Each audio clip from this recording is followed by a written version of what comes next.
जवनिया गांव है, उसी गांव में हम अभी। पूरा इस वाले कोने से देखिए पूरी तरह से कटाव हो गई है।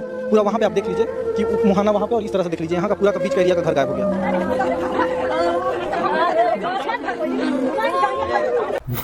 तो हेलो गाइज, आज बात करेंगे बिहार के विकास के बारे में, क्योंकि हर साल के भांति इस साल भी बिहार में इतना विकास हो रहा है। और वो विकास है बाढ़, क्योंकि बाढ़ के विकास हर साल बिहार में होता है। और लगभग हमको लगता है कि भारत के 72 से 76% के बीच में बिहार में ही विकास हो जाता है बाढ़ का, क्योंकि बिहार में बाढ़ की वजह से इतना विकास होता है कि उसी में 150 करोड़ खर्च हो जाता है।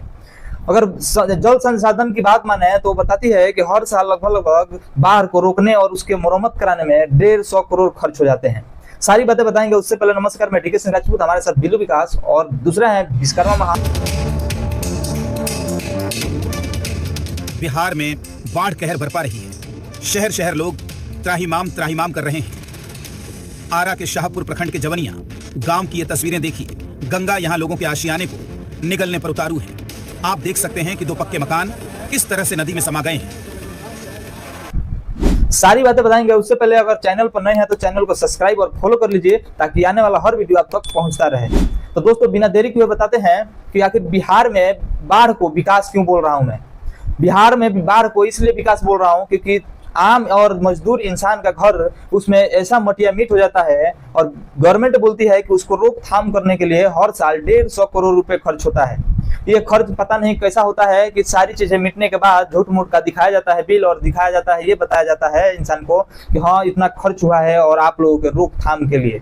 दोस्तों, सारी बातें बताते हैं। उससे पहले एक और वीडियो आपको दिखाना चाहेंगे कि अगर आम और आप मजदूर इंसान है तो आपके लिए घर कितना मायने रखता है और कितना मजदूरी और मेहनत से घर बनता है। पहले वीडियो देखिए जरा।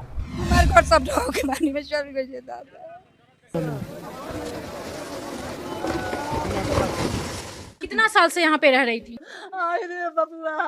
हम लोग के लिए कोई नहीं। अब सरकार के मुँह नहीं के, गंगा जी के मुँह नहीं के, तो जहाँ बुझाई तहाँ जाई लो।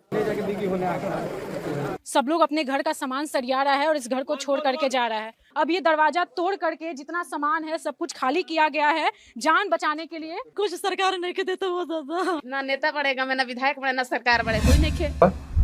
तो दोस्तों, ये वीडियो जो देख पा रहे हैं ये सारी की सारी वीडियो जवनिया गांव का है, और ये सब वीडियो बहुत सारा जगह से आया है, क्योंकि ये वीडियो आपको बताता है कि आप अगर एक मजदूर हैं तो आपके लिए घर कितना मायने रखता है।